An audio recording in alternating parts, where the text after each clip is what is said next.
റാഗിങ്ങിനെ പ്രോത്സാഹിപ്പിക്കുന്ന നിരവധി സിനിമകൾ നമ്മുടെ ചുറ്റുപാടും ഇപ്പോൾ നിലനിൽക്കുന്നുണ്ട്.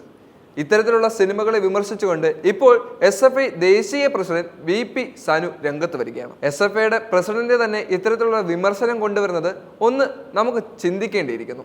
എന്താണെങ്കിലും നിരവധി സിനിമകളിൽ റാഗിങ്ങിനെ പ്രോത്സാഹിപ്പിക്കുന്ന പല സീനുകളും നമ്മൾ കണ്ടിട്ടുണ്ട്. എന്നാൽ ഇത്തരത്തിലുള്ള ക്രൂരമായ റാഗിങ്ങുകൾ ഒരു സിനിമയിലും നമ്മൾ കണ്ടിട്ടില്ല. അത്രത്തോളം മോശമായ റാഗിംഗ് അനുഭവങ്ങളാണ് ഇപ്പോൾ കേരളം പങ്കുവെക്കുന്നത്. അതിൻ്റെ പ്രധാന കണ്ണികൾ ഈ SFI നേതാക്കളാണ് എന്ന് പറയുന്നതും നമുക്ക് തെറ്റൊന്നുമില്ല.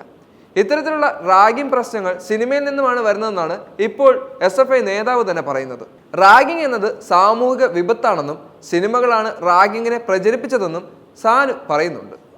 പ്രേമം, ഹൃദയം എന്നീ സിനിമകളെ പരാമർശിച്ചുകൊണ്ടാണ് VP സാനുവിൻ്റെ പരാമർശം. കുറച്ച് റാഗിങ്ങൊക്കെ നല്ലതാണ്.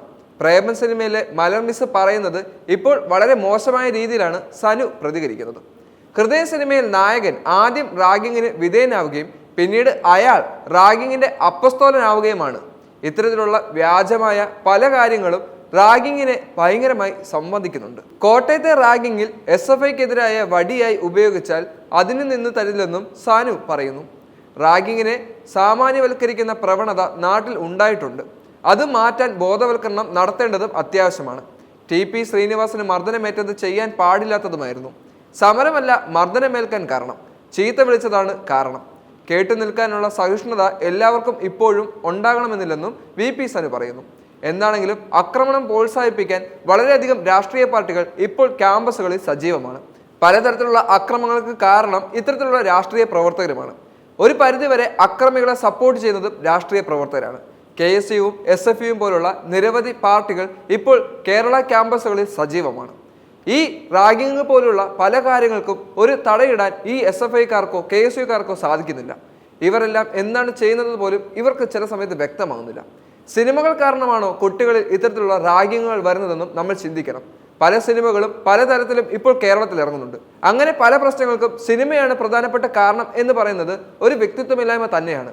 കാരണം ഇപ്പോൾ പല രീതിയിലുള്ള മരണങ്ങൾ റിപ്പോർട്ട് ചെയ്യുകയും അതിനുശേഷം ഒരു ബിൽഡിങ്ങിന് താഴെ ആ ഡെഡ് ബോഡി കണ്ടെത്തിയാൽ അത് ദൃശ്യ മോഡൽ സിനിമ ക്രൈമാണെന്ന് പറയുന്ന നിരവധി ആളുകൾ നമ്മുടെ രംഗത്തുണ്ട്.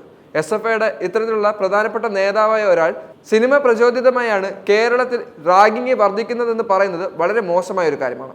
റാഗിങ്ങിന് എന്താണെങ്കിലും കൃത്യമായ നടപടികൾ സ്വീകരിച്ചില്ലെങ്കിൽ ഇനിയും കേരളത്തിൽ വളരെയധികം പ്രശ്നങ്ങൾ ഉണ്ടാകുമെന്നുള്ളത് തീർച്ചയാണ്. അതിനാൽ ഇതിനെല്ലാം ഒരു നടപടി സ്വീകരിക്കാൻ SFI സംസ്ഥാന അധ്യക്ഷനും അതുപോലെ തന്നെ KSUവിൻ്റെ പ്രവർത്തകരും സർക്കാരും എല്ലാ ഗവൺമെൻറ്റും സ്കൂളുകളും അതുപോലെ തന്നെ വിദ്യാഭ്യാസ സ്ഥാപനങ്ങളും കുട്ടികളും ശ്രദ്ധിക്കേണ്ടത് വളരെയധികം അത്യാവശ്യമാണ്.